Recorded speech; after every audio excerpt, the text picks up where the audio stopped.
Okay, hey everybody, welcome to the Open1 podcast of your host Travis Cook. Today I've got Phil Escott with me, who is a very interesting man. We actually got in touch originally to record a track, and then I checked out some more of his work, checked out his website, what he's doing, and I was like, wow, this is actually really cool. There's more to this man than just a drummer. So, Phil, would you like to tell us a little bit about what it is you do and how you've got to where you are now? Yeah, sure. Thanks for having me on, Travis. It's good to meet you. I'm as you said, a drummer, and I've done that for I don't know about 51 years, I guess, and I should be a lot better than I am now, but I have fun. And I suppose my life took a bit of a fork in the road around 2010 when I was 48 years old, and I was just ended up completely crippled with rheumatoid arthritis. And I'd had a load of whispers, in the 10 or 20 years probably leading up to that things might be going wrong, all sorts of issues, really. I used to write plant-based diet books, which is kind of embarrassing now, from what I've found out anyway. And I had to find a way to fix myself because the medical system really has nothing for chronic disease. Just patching up the symptoms if you're lucky and blowing up your liver and detaching your retinas if you're not. I ended up realizing really that all through our ancestry, we have eaten predominantly meat. And instead of listening to diet gurus, I started to look at anthropology and figure out what we'd always eaten. I mean, the simplest way is to just look at a cave painting, and you can see that there's some hunters and an animal, and there's no broccoli, and there's no quinoa or lentils, and certainly no Mars bars. And then I looked at the present tribes, which are largely carnivorous, who never have any of these issues.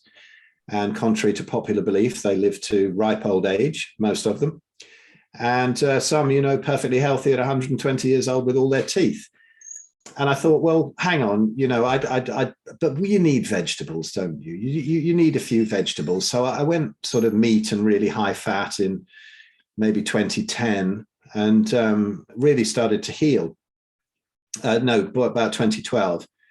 And then 2013, I wrote my book, which is Arthritis, the Best Thing That Ever Happened to Me, because it really was. I mean, illness is a great wake-up time. It's not a time of desperation unless you get into the Rockefeller-based disease management system, which is really a business model, and a genocidal one at that.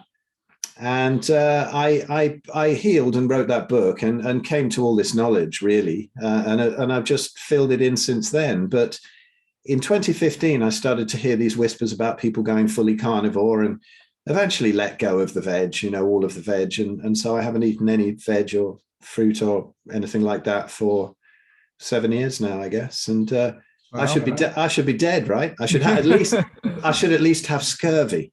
But as it is, I've fixed all sorts of metabolic issues, arterial calcifications, liver issues, kidney issues, skin issues, and of course the big one, which was rheumatoid arthritis and all sorts of digestive issues.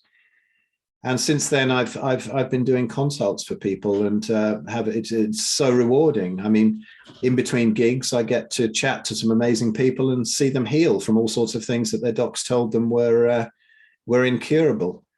And it's our ancestral diet. We are facultative carnivores when you study our digestive system. So it just made sense to drop the vegetables. And when you realize how many plant toxins there are, I did a couple of podcasts recently with Dr. Anthony Chaffee, who, I mean, if you Google him without his shirt on, you might take diet advice from him. He's a monster. But lovely guy as well, neurosurgeon, and he's so up on the plant toxins. As he points out, there's 136 carcinogens in an organic Brussels sprout alone. Never mind, all the other vegetables. Wow. Yeah, the least toxic, I believe, has got about 60, and we're told to have our servings of 5 a day of these horrific tasting things that never existed in our ancestry, and we did perfectly well without them. And so, it was a funny thing to turn the whole of the conventional diet dogma on its head and realize that the most dangerous food, or what we're told, is meat and fat, tends to fix absolutely everything we're told it causes. That sounds about right, though. The general reality inversion, wouldn't surprise me too much if the food pyramid was actually completely inverted and was the wrong way around. It is. You turn it upside down, you cut the very tip of it off and leave that and throw the rest of it away. I like there's a guy I've just got to know through YouTube on one of my videos, and he has a pemmican business. Pemmican is what the Native American Indians used to live on through the winter. They just dry out meat, grind it up, and encase it in tallow. And this stuff lasts for like 50 years. So they can eat it all the way through the winter. And that was their way of preserving it. And he's got a great T-shirt where it's just a food pyramid, which is just a pyramid and meat. And that's it. Yeah, right. It's perfect. That's what it is. That's a pyramid. So there was a few things there actually I picked up on that'd be kind of interesting to get into. You mentioned some tribes, even modern day ones. Which ones were they? Some which modern day ones, sorry? You mentioned tribes that were around sort of now. Oh, yes, sure. Well, there's the Inuit. I mean, nothing grows up there, right? So what do they eat? They eat 100% meat.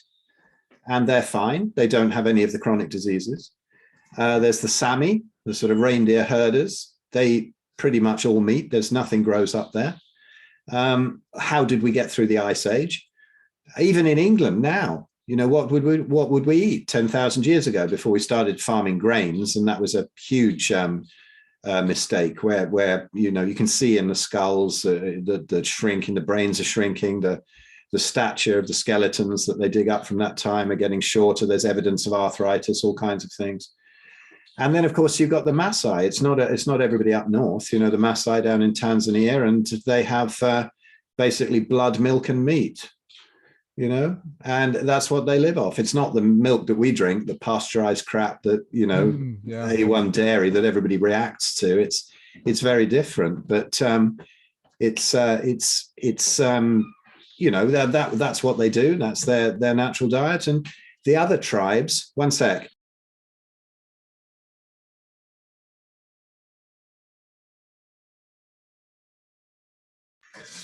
Sorry, my son's making a bit of a racket. Just get my missus to shut the door. So the Maasai, they even the tribes around will take their sick to the Maasai to heal.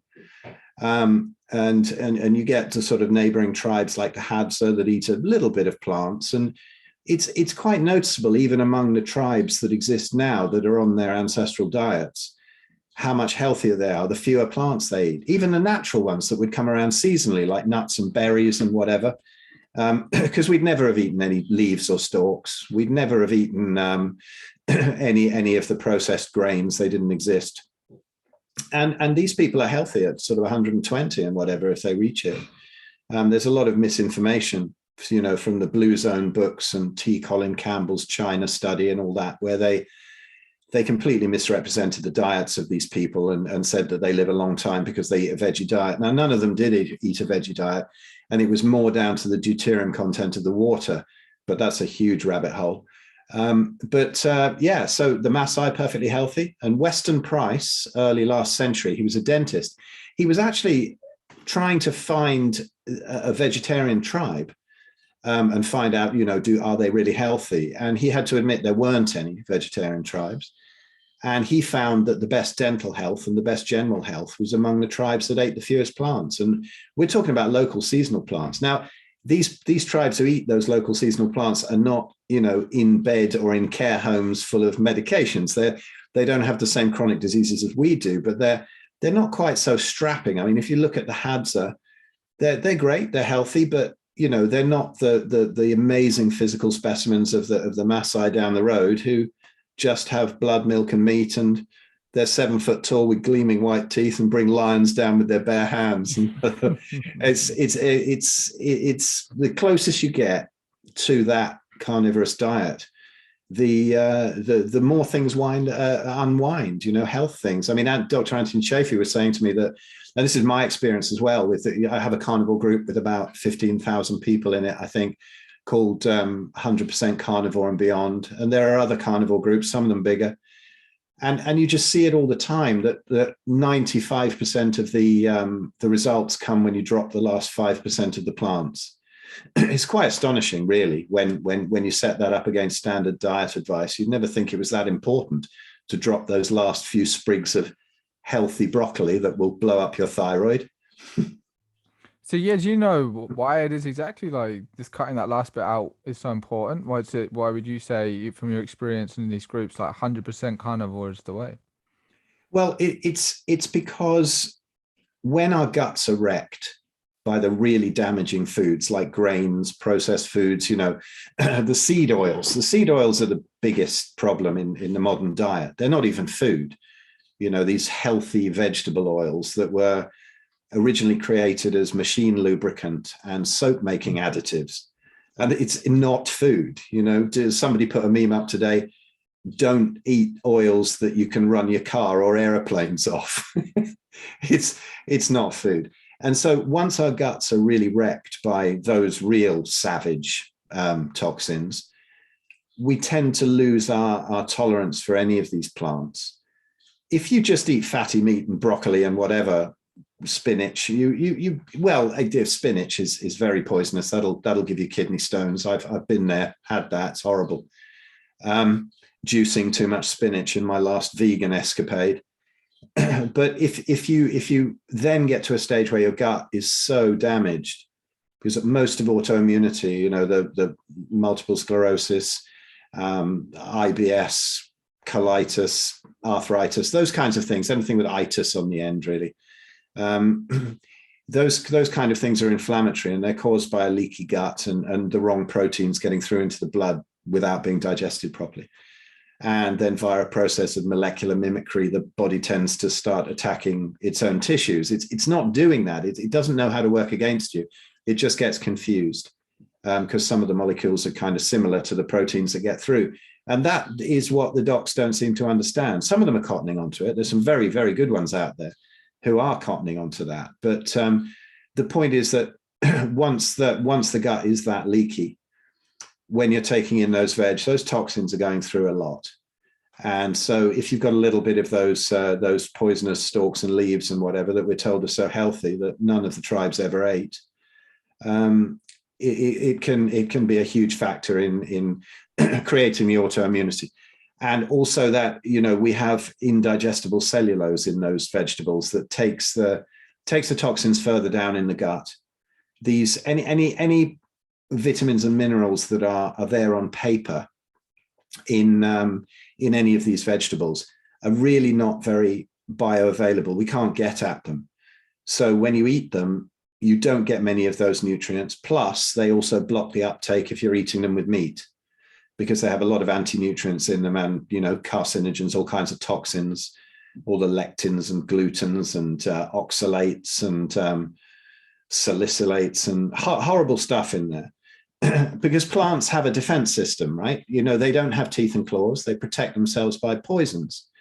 And we have somehow been fooled into thinking that they're healthy, and they're not. There's a great saying, humans are the only species intelligent enough to make their own food and stupid enough to eat it. And it's true, because no other animal has any doubt about what it eats. It just eats what it eats, and that's that. You don't say, well, a lion's sick, maybe it needs more quinoa or a couple of spinach smoothies. No, you treat it in another way and whatever, but you don't change its diet. It eats antelopes, and that's basically what it eats. And when you look at our digestive system, it's pretty much like a hyena. And the vegans always argue about our teeth and that kind of thing, and can you bring an animal down with your teeth? But we're a unique ape, and for millennia we've had weapons, we've had tools to process animals, and we're perfectly adapted to them. I mean, if anything that the vegan dogma or the mainstream dogma said was true, I would definitely be dead by now. And here I am. Yeah, and so there also something that was quite interesting was you was talking about incurable diseases, which is obviously something that comes a lot, and people get these horrible diagnoses, and this is going to kill you in this amount of time, and if they believe it, it probably does. But yeah, I for a very long time have always been against the idea of diseases being incurable, especially if you're not born with it. I'm sure there's some way somehow you can you can cure whatever it is. So what success have you had with this diet and treating other people, not only yourself? Well, it just all the time. We get these messages through I get them, and so do my colleagues in my sort of partnership of the health project we do called the Human Unleashed at thehumanunleashed.com, and the Red Pill Revolution, where we write books, and we have one about food and how it's been we've been fooled into what we're supposed to eat, really, by the elites all down the centuries, if not the millennia. And this book is really comprehensive about that. That's just about to come out. But what was the book name again? It's called The Red Pill Revolution. Oh, that's the book name. Okay. Redpillrevolution.com. Well, the first book's out. It's more general about how we've been fooled, about everything. But this second one is a very hard-hitting one on how we've been fooled about diet. Uh-huh. And we all of us really, particularly Dr. Jeremy Ayres, who I one of my colleagues, great friend, and the stories that we get from people, it's just wonderful. It's so rewarding. We see also all kinds of things reversed, because I can't think of anything we haven't seen reversed, except for maybe ALS is very difficult. Very, very late stage MS can be very, very slow to respond because the nerves are damaged. But once, if you can get somebody who's just at that diagnosis stage, they've just come out of the doctor's office and they've told them that they've got psoriatic arthritis or rheumatoid arthritis or something like that. And you can get them onto an ancestral diet, then they heal very quickly. And it's a little bit more difficult when somebody's been on medication for 10, 20 years for these things, because you're fighting against the damage of the medication as well. But it's still possible. It's just slower. But what we tend to go by is there's a sort of general rule of thumb, depending on how strict people are, that they get probably really good remission in the same amount of months as years they've been sick.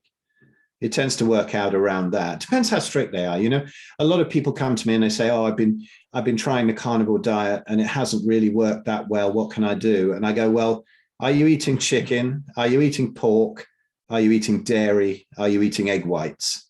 And those are the main mistakes, because they're all actually fairly good foods, but not when you're that sick. The proteins in them can be inflammatory. And because the pigs and chickens are not fed what they're supposed to eat, then the fats in that can be quite inflammatory. So if you get an animal that has basically eaten what it's supposed to eat, whether it's a fish or a ruminant animal or a pig or a chicken, that's great. But pretty much all we have in England, and all most people have, is access to ruminant animals like lamb and beef and bison, goat, that kind of thing. And if you can get that, which has eaten what it's supposed to eat, and make it very fatty, because contrary to popular belief, that doesn't make you fat and it doesn't give you heart disease. I remember I've got a before and after photo somewhere where I was really fat and sort of mostly plant-based and 2,500 calories a day. And then another photo next to it where I'm 90 pounds down from eating 4,000 calories of fatty meat a day. It's not calories in, calories out. This is another myth, it's so many, the fiber myth, that we need fiber to actually have a dump, and that's nonsense, or all the Inuit would have died of constipation or exploded in a massive sort of Mr. Creosote from Monty Python sketch of flying poo. But we had perfect digestion and no need for fiber, and we see this again and again. So many digestive issues cleared up: IBS, colitis, diverticulitis, that kind of thing. Even colon cancer. This old myth that meat sits in the gut and rots. It's absolute nonsense, complete nonsense. So yeah, we see all the myths blown up day after day after day, and there is nothing in the autoimmunity bracket anyway that is incurable. And actually, we see cancer reversals too. There's a nice video on my YouTube channel of my mum's breast cancer reversing at age 93, and that kind of gets shadow banned. You can see it sort of coming to ulcerate through the skin. And then the next photo, you can see it all coming back together again. The oncologist was amazed at that and turned around and said, "How on earth did you do that?" It was a great moment, because he'd been kind of a bit dismissive. He was a good guy, actually. He was all right, but he'd been a bit dismissive and thought I was a bit of a quack. And then when he turned around and said that, I said, is that your first cancer reversal that you've seen, the natural one? He went, yes. And I said, well, you're an oncologist. I said, I'm a drummer and I've seen a few of them. It's funny. It's not rocket science. It's not like I cure anyone of cancer. It's just you tell people the things that make the mitochondria in the cells confused. And then they replicate in the wrong way and create cancer.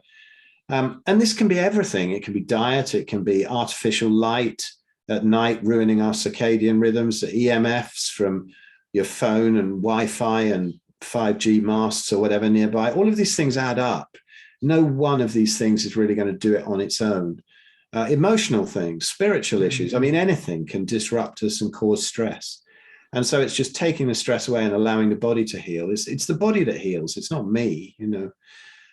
It would be lovely to be able to do that. It'd be great for my ego if I could say, hey, I can cure cancer, but I can't. Your body can cure cancer, not me. You just take away the things that stop it curing it, you know. So yeah, we see pretty much everything. You don't get 100% success rate, but like they say, every disease is curable, just not every patient. Oh, that's a good one. I like that. Yeah, it depends how strict they are. It depends how motivated they are, and they can get through it. Yeah, if they want. And hey, I mean, I'm left with beef and lamb, and it's fatty and it's great, and I eat when I'm hungry till I'm bursting, and then I don't eat again until I'm hungry again. And there's worse things to get stuck with in your diet, right? I mean, you could get stuck with just Weetabix, right? As a mono diet, it's not too bad. Yeah, man. Okay. And so yeah, just on your mum's experience here, what kind of diet was she on? And then did she go straight up carnivore? Yeah, well, you know, I was looking after her since 2003, many years. She died in 2018, sort of 2 years after that episode happened with the breast cancer, but that was from pneumonia. She got a couple of bouts of it in 2018 for 2017, and you know, what they call the Australian flu now, the natural seasonal detox that they call the Australian flu, that they would have called COVID if she'd have had it this year. You know. But whatever label they put on it, and she got this pneumonia, and her, you know, she got through the first bout. She didn't manage to get through the second bout, but she was on just a regular diet, eating anything she wanted. But then when I was cooking for her from 2003, she kind of, I just cooked what I cooked, you know, and she'd have other things. She'd have some fruit. She'd have the old biscuit, and she'd, you know, I'd buy her other things for her to pick on.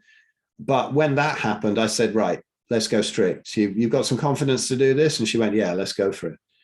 And so I put it was really strict carnivore, except for a bit of Greek yogurt and some berries. So she had something different. But 90% of it was just meat.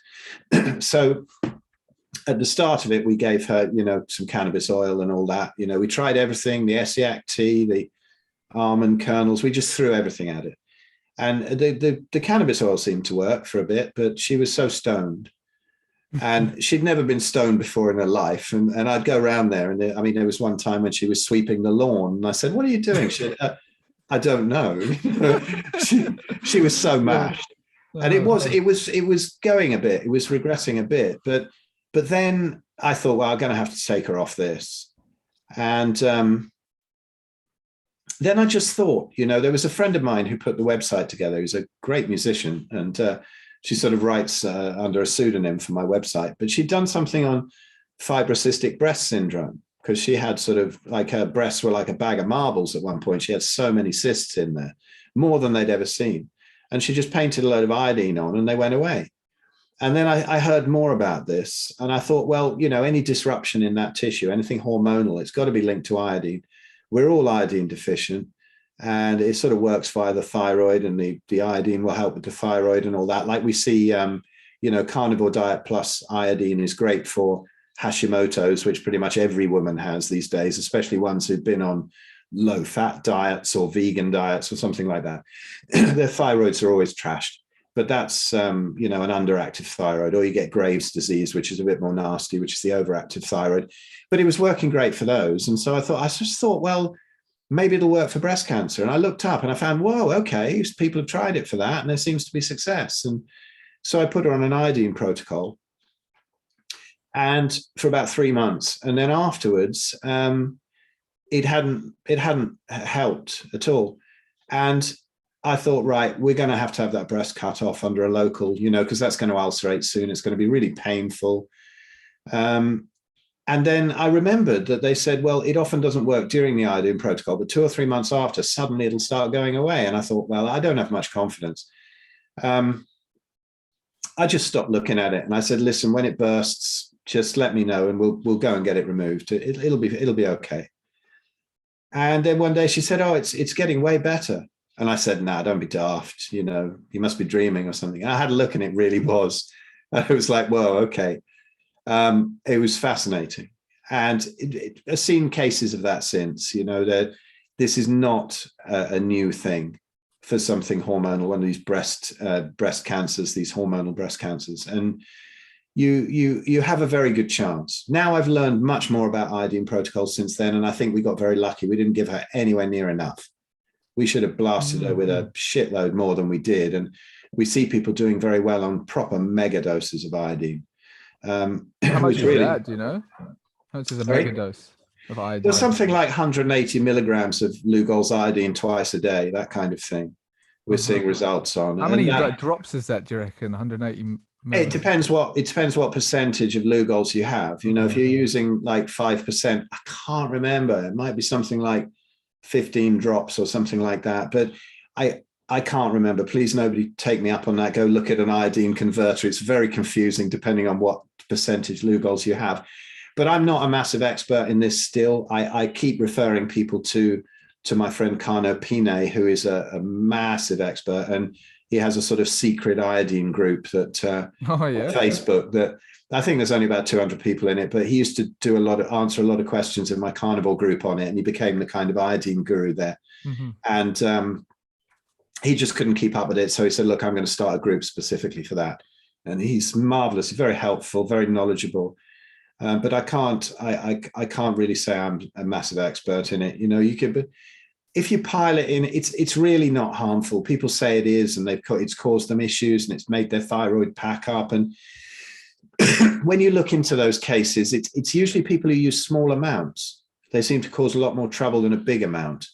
It sort of enrages the thyroid rather than completely blows all the crap out of it. And, there's other things to go with it, like selenium and blowing it out, whatever's in there, getting the halides out of the thyroid, maybe with a borax protocol, something like that. But, I'm talking about all these supplements and stuff, but really, I'm unless you need them or you've got something like that, I'm not a fan of supplements at all. Most of them are packed in fillers and which sort of contain like cornstarch and God knows what, and keep the gut leaky. So it's very good, I think, to just go back to the real basics, just go back to that absolute ancestral diet, that meat-only diet, and then see what you're left with. And then maybe you have to tidy up a few things, maybe you don't. But people who are taking loads of plants in their diet and taking loads of supplements, it's just a band-aid, it's just sort of offsetting the damage that the other plants that you're eating are making. So on supplements, I actually think for the most part we should definitely get all of our vitamins, nutrients, minerals from the diet, eat a good diet. But also I think about, of course, you got how our ancestors used to eat. But then in the modern world, we also have modern toxins as modern things that we didn't have back then. So I think that's where supplements can play a role, like if you need them, but obviously if you're like completely dependent on them to survive, that doesn't quite sound right. But again, you touched on something which I think is important to raise as well, is that a lot of supplements, from my experience, have seemed pretty fucking useless.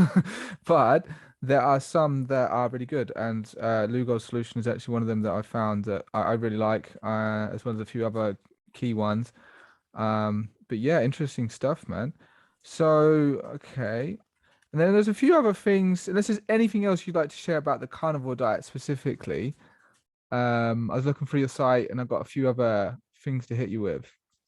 Cool. Well, I think there's one thing. I had a bit of inspiration the other day, and maybe I'll send you a link to it. But there was a video I made where I thought, what would I like to say to people who completely doubt this or think that we need vegetables or whatever, or doubt our ancestry. And so I just made this 13-minute video covering all the main points and said in there, I also talked about links, which I linked to below, of talks like Anthony Chaffee talking about the plant toxins, Paleomedicina, where they use a very high-fat, fully carnivore diet to reverse all kinds of things and keep very good clinical results. Dr. Sean Baker, who is probably the most famous carnivore doc at the moment, and he's got a site called Rivero, where he's collected so many healing stories, and they are far, far too numerous now to be discounted as useless anecdotes. And all the links that people need, like links to exactly what our digestive system is, and it takes quite a bit of research really to get confident that somebody talking like this, like me, is not a complete lunatic. I mean, it took me 30 years of studying diet before I got even close to this knowledge and peeled all the layers of the onion of deception. And that's actually what I was going to ask is, now I remember, what first started you out being a vegan? Well, I wasn't a vegan for very long. I mean, I was plant-based for 30 years. I was vegetarian really for 30 odd years, with the odd little escapade into eggs and chicken now and again. And then particularly when I was running a gym and my body just knew it needed it. But then I would occasionally go vegan because I thought, oh, well, let's have a bit of a detox. Yeah. And this is not how the body works, but my last phase of veganism was when I got really, really sick in 2010. And I thought, okay, I'm plant-based. Now with my knowledge, what I need to do to heal is to go even more plant-based, and then go raw and then go just juicing and fruitarian. And what a disaster. I mean, all it did was just what it does to everybody was make me really emaciated. I came down from 210 pounds to 120 pounds, and I lost all my muscle. And then when I went keto, obviously I lost all the fat as well, the last bit of fat. So I was ripped, but I was a ripped skeleton. And it wasn't a good look. And it was just that thought that, plants are really pure, and then you take them raw, and then you say, but the amount of toxins I was putting in on those smoothies every day, and people really don't understand how toxic those things are. When you're filling them full of sort of almonds and spinach and turmeric because they think it's anti-inflammatory. But these things are basically oxalate soup. And oxalates are horrible. They're little, on a microscopic level, they're little shards, and they get in every organ. They get in the thyroid, the prostate, they get in your joints, even get in your eyes. And it takes a long time to get them out of the body. But quite often when people go keto or carnivore, when they've done that previously, then they'll have a horrible reaction like kidney stones or horrible rashes all over them. And they think, oh my God, the meat's done it, which is what I thought. When I got kidney stones and I had to have a laser up my knob and into my bladder and up my ureter to blow this kidney stone out where it was stuck. and I thought, oh, it's meat, and the docs are saying, oh, it's meat. But then when you go fully carnivore, you don't get that kind of a problem.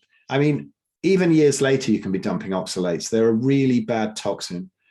And it's only one of many in these plants. And that's what you're doing. You're filling your body up with that for anybody who's doing that juicing.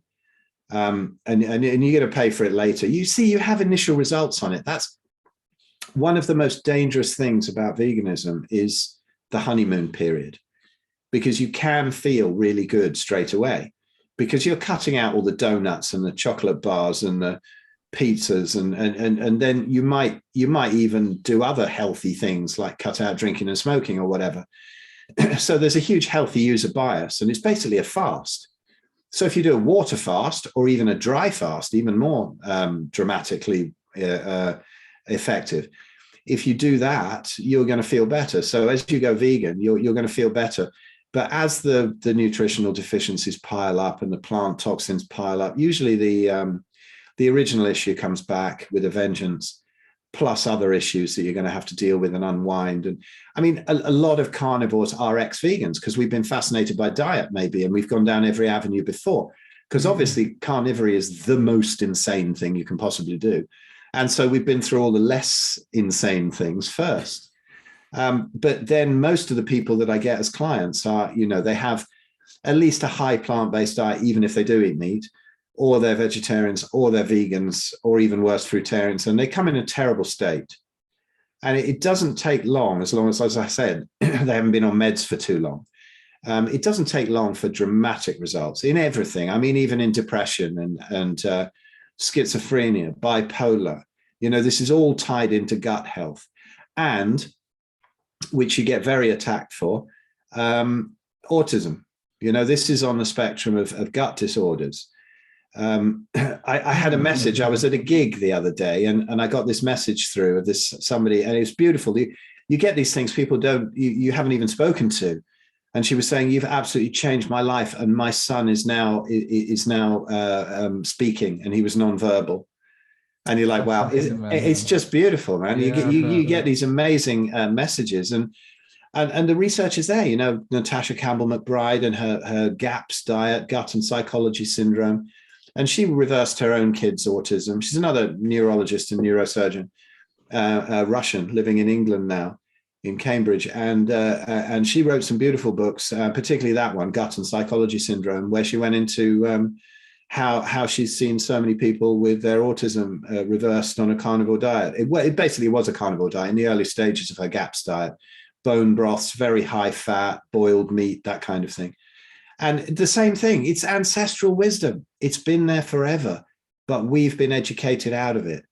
And I believe, putting my tinfoil hat on, by very unpleasant elites and money grabbing pharma and food companies, food in inverted commas companies, and they've wanted us to be sick. They wanted us to be addicted to these foods that don't exist in the wild, that are hyper palatable and that destroy our health.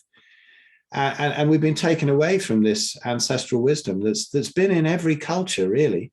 If you get sick, you have broths, you have meat, you have fat. This is what you're given. Those are the best foods.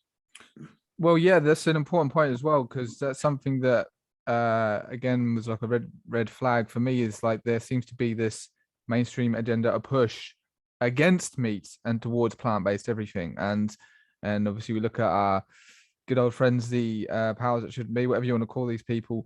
Why would they actually give a fuck about making people healthy and happy? They don't. Of course they don't. They want to control people. So what better way to break them away from their diet? Actually, just one thing. If someone was to go, okay, tomorrow I am going to be a carnivore, what would you just, okay, boom, just see your steaks and is there like how's it work?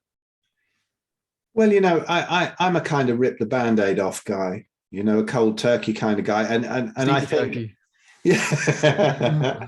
And I think it's great to just go, if you can go for it, it's fine. I mean, there are some issues. This is the difference with veganism. With veganism, you'll get initial results and then a slide into ill health. With carnivore, you'll get a few issues in the first 30 days or so, and then just nothing but benefits, really.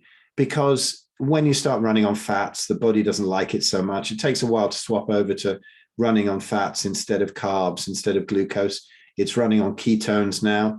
And that can be, give you a bit of keto flu. It can be whatever. And it's usually an electrolyte imbalance as the kidneys figure out how to process it, and not dump so many electrolytes. So a bit of salt in water or whatever can usually cure that. If you get cramps or you feel a bit brain fogged or tired, or, there's a few things that can happen to start with, but they're not serious. And then some people have a difficulty digesting fats, particularly when they've unnecessarily had their gallbladders removed by some butcher who knows perfectly well how to dissolve them, but on the diet that they recommend, they always come back again.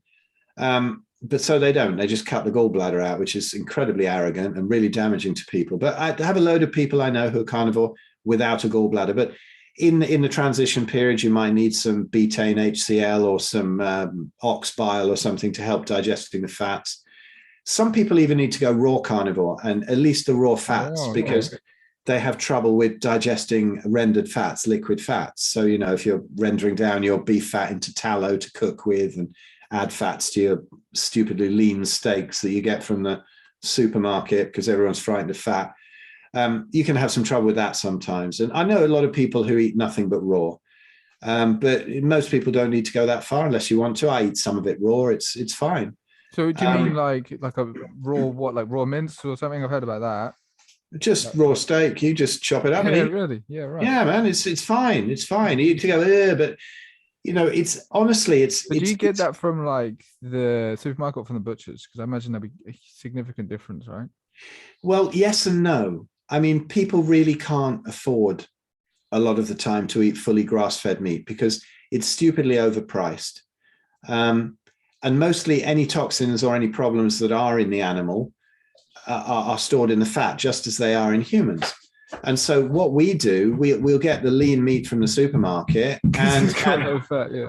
yeah, and then you buy the fat from a grass-fed place because everybody knows that fat causes heart disease.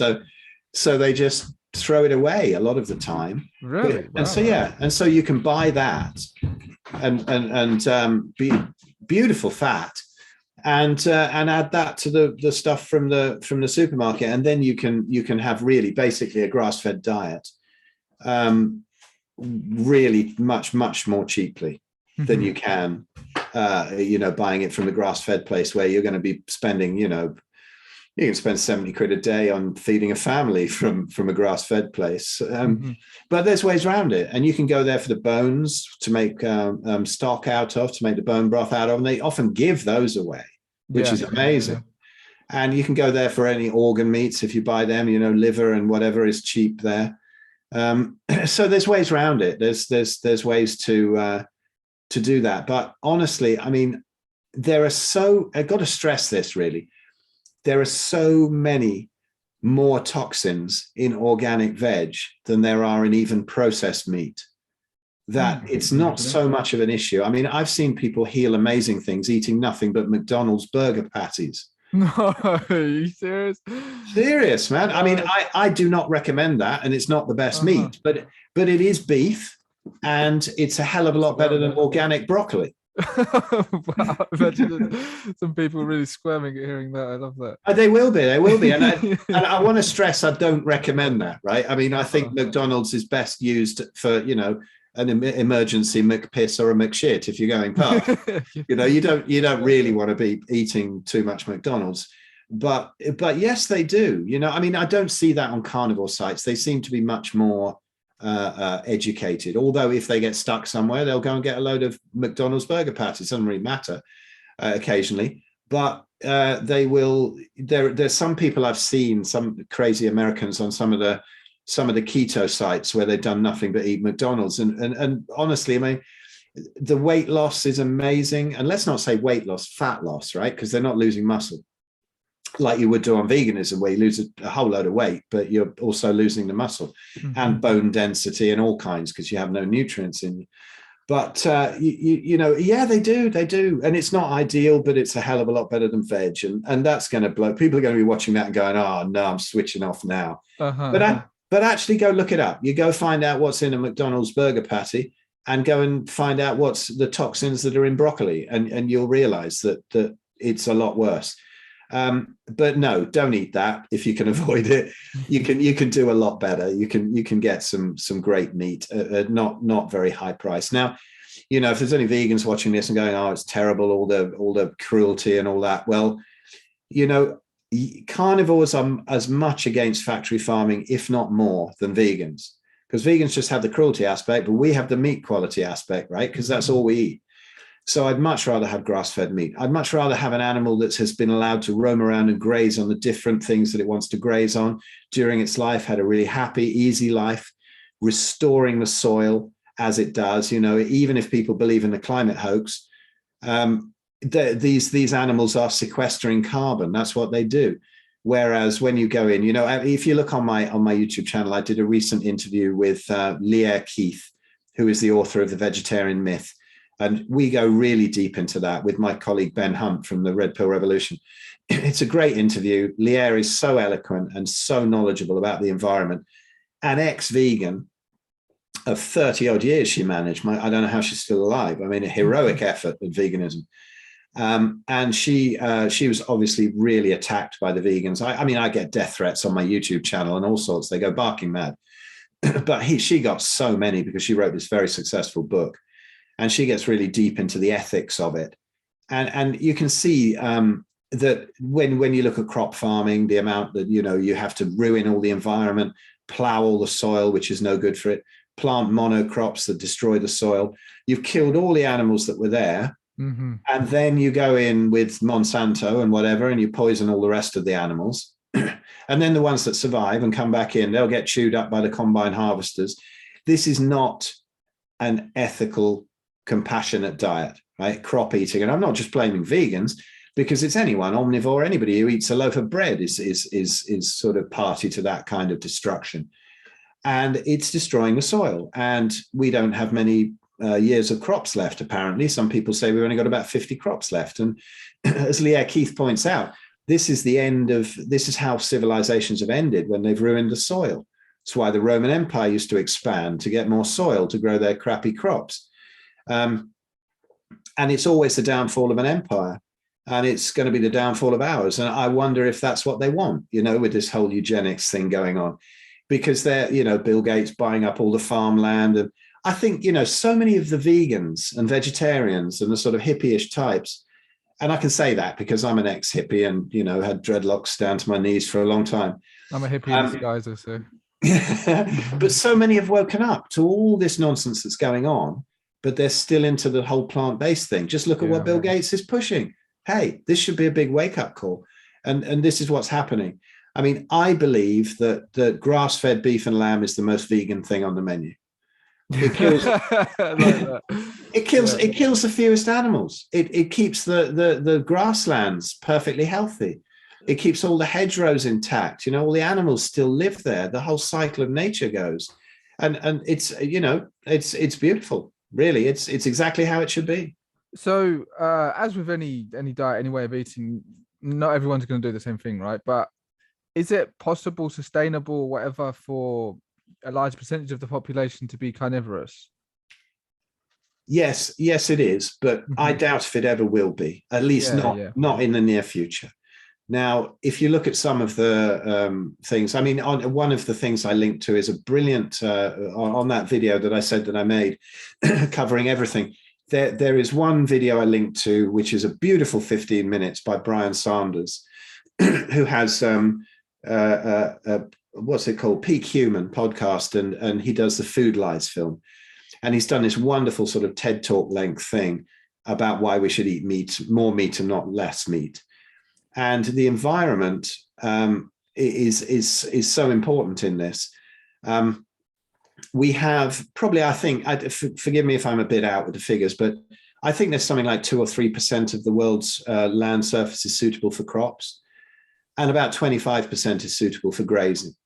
And you wouldn't have to touch that land. You can graze these animals in woodlands. You can graze them in all kinds of different pastures. You wouldn't have to disrupt the ecosystem. You wouldn't have to ruin the soil. In fact, if you put, as Alan Savory has shown, if you put animals back into desert lands, you can regenerate the soil and you can bring the land back to life again. A lot of these places, like the Dust Bowl in America, and the Sahara Desert, are man-made, because this is the sort of breadbasket of the planet. That's where they grew all the crops. Eventually, the soil just was shite, and it just sort of blew away, basically. And you have to have animals on and the balance of nature to restore this.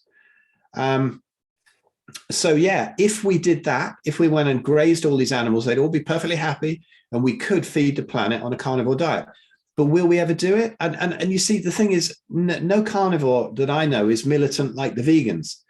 It's not like everybody needs to do this. It's, eat what you want, do what you want. We all have choices in life. But yes, theoretically, it is possible and sustainable to feed the whole planet on meat. Will we ever do it? Probably not. Interesting. Cool, man. Okay. I think covered that quite nicely. So when I was looking through your site, there was a couple of things I really liked. I'm just going to read a short little part of it. So it's in your article about enlightenment, and then you've got like a common misconception, then your parts underneath. And this one was, he/she can't be enlightened because he/she drinks, smokes, eats meat, has sex, swears, hasn't meditated enough, talks about it, gets angry, can't fly, is a total wanker. Insert your own dogma here. Now, I really loved that. I thought that was brilliant, because there does seem to be like, to be spiritual, you must be this. But yeah, do you want to speak a little bit about the inspiration behind that?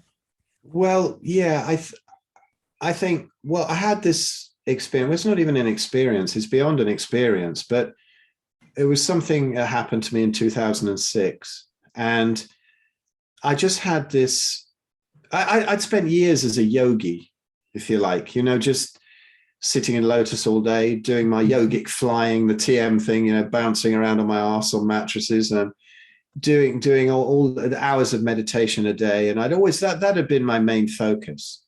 Back then, if I'd have looked and seen that I'd become the UK meat guy, I wouldn't have believed it. It would have been an appalling nightmare to me.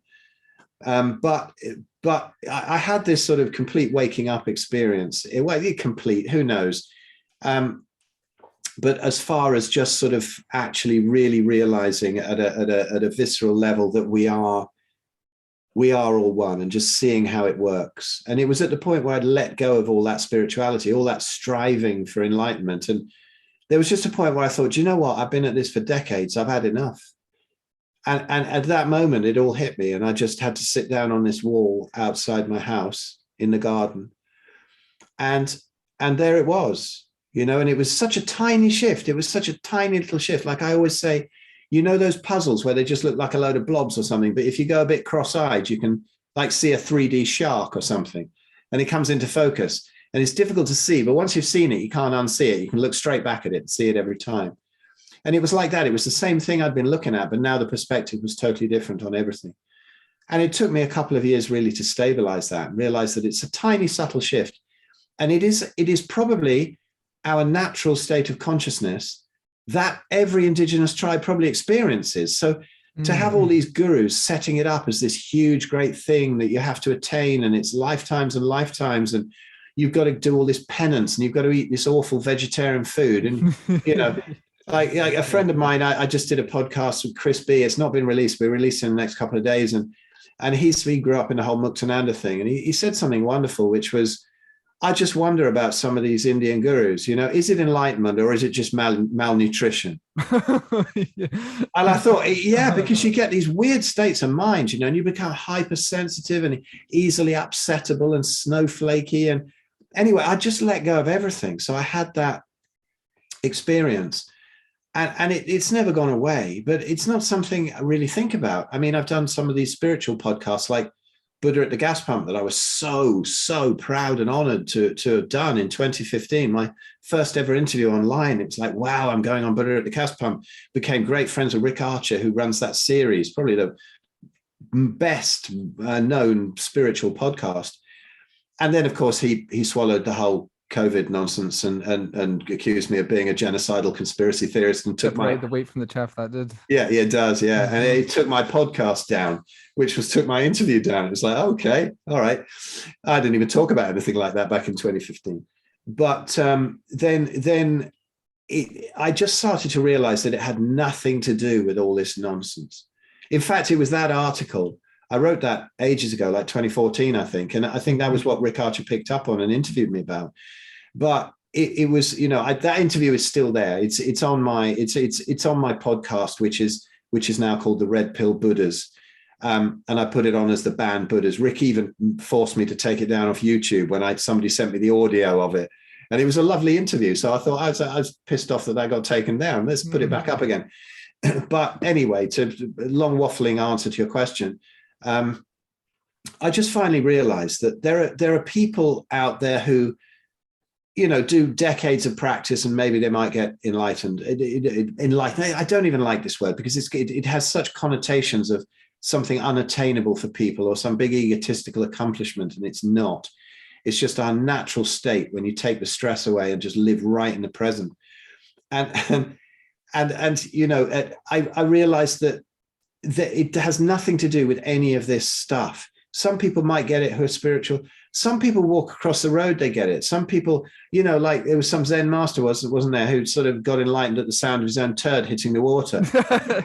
And just anything. I don't know what it is that triggered it. With me, it was total letting go of my whole spiritual practice. And that's what it made me realize that every moment of the day is spiritual practice. This is what we're doing. This is what we're here for. And I think like with diet, the whole bullshit that's built up about spirituality is trying to take us away from our ancestral heritage. It's like, oh, you have to attain something. It's not like everything you do spiritual. Brushing your teeth, having a poo, going for a walk, shouting at your kids. Everything is spiritual. This is what we do. And if you're totally aware of what's going on at all times and very mindful of everything, that is enlightenment. That is awakening, that everything is perfect in every moment, even if it's incredibly uncomfortable, like the horrendous illness I went through for a year or two at its peak in 2010, 2012. I started off by thinking, how has this happened to me? I'm a proper yogi. You know, why has this happened to me? I've even had this awakening experience. Why am I so sick? Of course it did, because then you have stuff to process. You still have stuff to process. So, you know, somebody who's acting all saintly and all, you know, all this bliss chasing, and they're probably not attained anything, you know, and it doesn't matter. There's people out. I mean, look at Watts. What was his name? Alan Watts. You know, I mean, he drank himself to death and used to smoke, but he's got some of the best of that non-dual stuff out there. There's Nisargadatta, who wrote I Am That, you know, one of the finest books of non-duality that there is out there. And he smoked himself to death. He just chain smoked beedies all day, you know, he had a business making beedies. And yeah, he was completely there without a doubt. So it has nothing to do with that. And all this sort of chastity, you know, you got to be celibate, and you got to be bollocks to that. It's literally fucked up. Yeah, it's just straining. It's complete straining against our essential nature. We're given desires, we're given enjoyments. This is what we should embrace. And so I think in everything, like in diet, there are little nuggets of truth. Like in spirituality, little nuggets of truth, and you've got to go and dig those out, little diamonds from the piles of dog shit that are around them. And it's same in every one of these human aspects. Like you said earlier, we overcomplicate everything, and it hides the little nuggets of truth. And I don't say I found the truth, because that's something that you're always refining, and it's just the best that you know at the time. And I think what's sad about these times, where there's this huge division, you know, I won't get your channel blown up by going into it because, you know, I've had a few pulled down, but I mean, the division that it's causing, and these people in these narrow fields of beliefs where everybody else is a lunatic, a conspiracy theorist, a tinfoil hatter, a granny killer, you know, and instead of hearing something new and going, that's interesting, I'll look into it. Because that's my thing. Also on I think on my website, there's a blog post about the importance of being wrong. And every time you're wrong, it brings you to this new knowledge, doesn't it? It's beautiful new knowledge. And to be wrong is wonderful. Or even just to refine your knowledge. Somebody comes up with something new. You don't go, oh, you twat, you know, where's the science? Where are the studies? Why don't you just shut up and get back into your little conspiracy hole? And all the things that people say to each other, it's appalling. Instead of saying, that's interesting, I'll look into it. There's nothing that I won't look into if somebody comes to me with something new. And I think that's a really important thing to do. And once you realize that we are all one, we're just one organism, really, one part, little chip in a massive computer. How can you go starting to attack another little chip in the computer that's triggering you to think something different and allow the sort of unity of consciousness to look at itself and figure itself out? Because that's what we are, aren't we? We're sort of sense organs of the infinite rather than individual entities, really, at the root of it. So if you're attacking somebody like that, you're just really attacking yourself. They have a different view, great. They don't want to listen to yours, fine, that's cool, move on. But if they've got something interesting, it's like when I go and see any band, even if the drummer is not very good, I always learn something from them. You know, there's some little thing that they do and you go, wow, that's interesting. Instead of somebody who sits there and goes, oh, you know, that musician's shit or this band's shit, you know, that's not a very good attitude. It's like they're up there creating. What is it that you can learn from them? What are oh, wow, that was a special little tweak there, you know. And just being able to see the quality in other people and have respect for their differing views. And also whether somebody smokes or you know, or just has sex a lot. And why the hell not? Do what you like. It's an informed decision, isn't it? Fuck yeah. Yeah.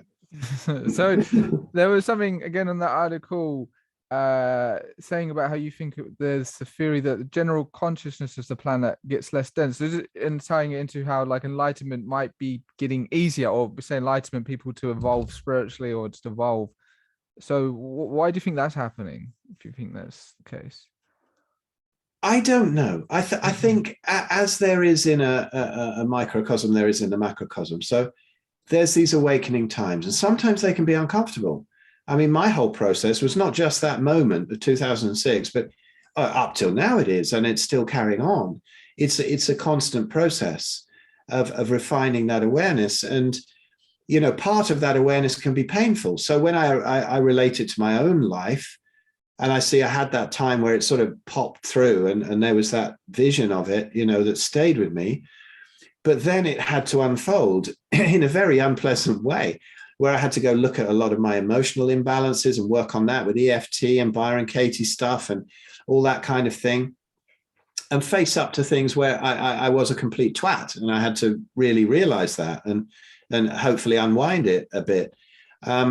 And then very painful illness in 2010. And now I think it's almost the same now. When I wrote that piece back then in 2014, I think it was, maybe, there was, I felt that there was that lightening of consciousness. There were so many people having these awakening experiences. Is it because we have now much more communication with the internet and stuff, and much more interviews, and we're hearing more about it? But that in itself can help people to understand their own progress in that direction. Or is it because more people are waking up anyway? I don't know. That's difficult to tell. But it did seem like there was a kind of a tide of people waking up. But now what's happened in these past couple of years? Now we've hit the sickness stage.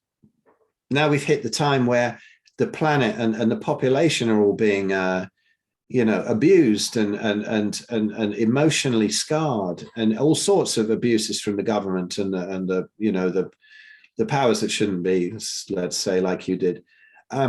There's a lot of that, and so this is a painful time, but I do feel it's a time of awakening.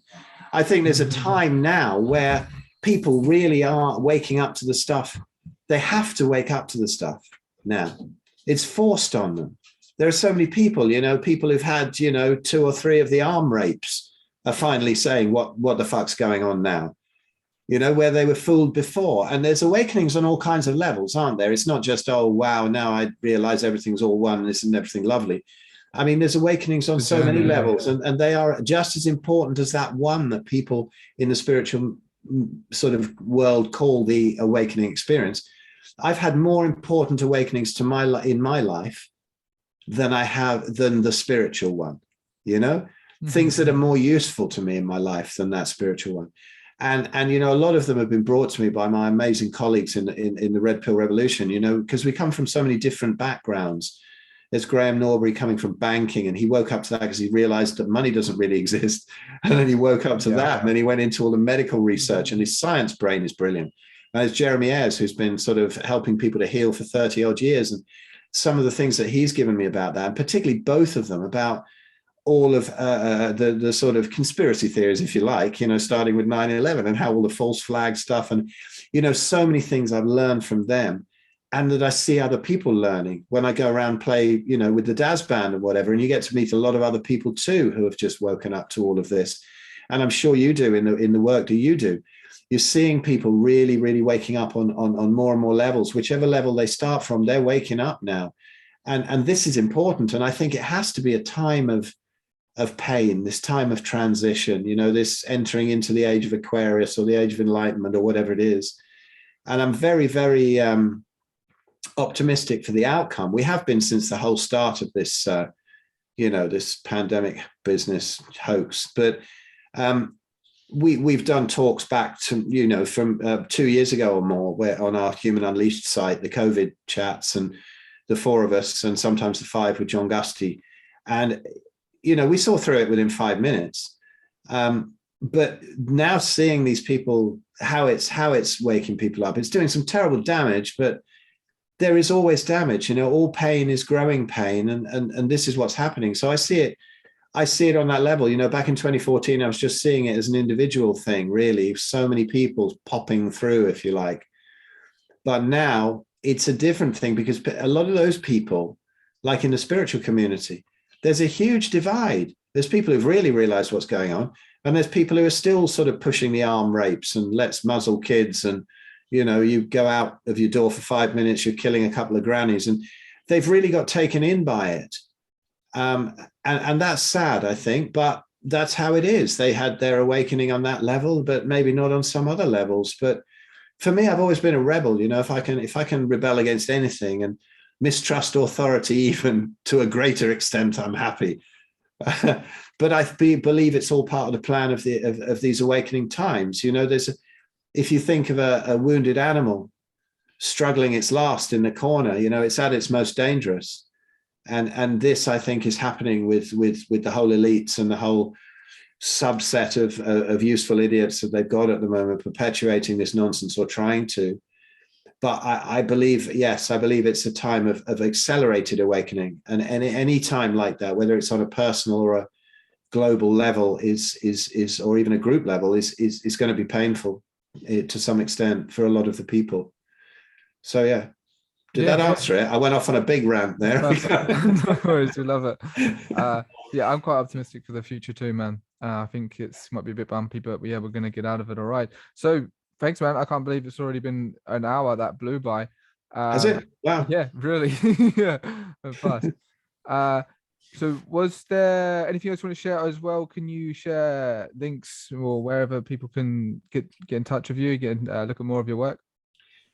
Yeah, absolutely. Well, my personal website is called Pure Activity, one word, just pureactivity.net. And there you can, if you fancy a consult, cover everything from carnivore diet to, all through the emotional, spiritual stuff, all the EMF and environmental stuff, and just put together a nice picture of somebody's health and what's led up to their issues. And in that way, you can sort of, advise people on different areas to patch up, to help reverse these things. The work that I'm the most proud of at the moment is my work with the Red Pill Revolution and Human Unleashed guys. So the humanunleashed.com is our membership health site, where we go really deep into all of this stuff from all the different angles. And I think we have a great chemistry between us, and we have a lot of laughs too. And then there's the Red Pill Revolution site, where we have all our discussions about current events that we cannot put on YouTube, obviously.